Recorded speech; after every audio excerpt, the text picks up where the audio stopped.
नमस्ते प्रणाम। मेरे यूट्यूब चैनल पे आप लोग का स्वागत है। और देखिए हम लोग ना एक बहुत सुंदर से चैत रामनवमी बहुत सुंदर सोहर गीत सुना रहे हैं। आप सुनिएगा और सुन के ढेर सारा प्यार दुलार आशीर्वाद जरूर दीजिए। चैनल पे नए हो तो चैनल को लाइक सब्सक्राइब जरूर करिएगा। आज जितना हम लोग का वीडियो देख रहे चाचा चाची भैया भाभी दीदी सबको वीडियो देखने के लिए तहे दिल से धन्यवाद आप लोग को। रामा झूमला वांगी आकी डार कोयल एक बोलै कोयल एक बोलै हो। रामा झूमला वांगी आकी डार कोयल एक बोलै कोयल एक बोलै हो। पहिला मांगना सीता मांगै जेहि ना विधि पावै जेहि ना विधि पावै हो। सीता मांगै अयोध्या ससुराल जनकपुर नैहर जनकपुर नैहर हो।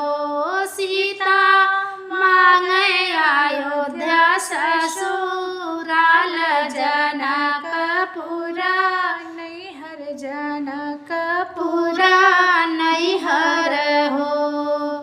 दूसरा मांगना सीता मांगै जेहि ना विधि पावै जेहि ना विधि पावै हो। सीता मांगै ससुर राजा दशरथ शासक कौशल्यात शासक कौशल्यानि हो।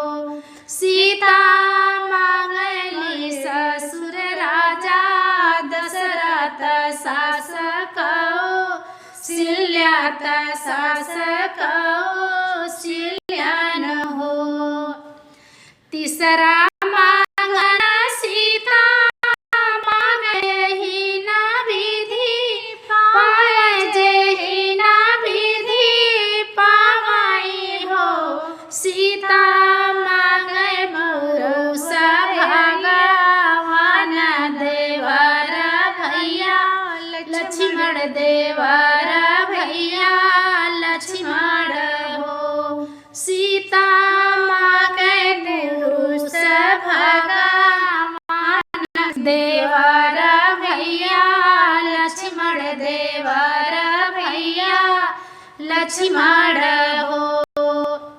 चौथा मांगना सखिया पूछै सुनाना मोरी सीता सुनाना मोरी सीता न हो। सीता कवन कवन तप कैलू रामैया बर पायु रामैया बर पायु हो। सीता कवन कवन तप कैलू रामैया बर पायु रामैया बर पायु हो। मघवा हे पूसवाना हाय आगिन नाही से के आगिन नाही से गई हो। सखिया भूखल बभना खियाए रामैया बर पाए रामैया बर पाए हो। सखिया भूखल बभना खियाए रामैया बर पाए रामैया बर पाए हो। चौथा भूखल रहे ऐता वर नमक नाही खाए नमक नाही खाए हो। सखिया इतना कठिन तप कैली रामैया बर पाए रामैया बर पाए हो। सखिया इतना कठिन पाप कैली रमैया बरा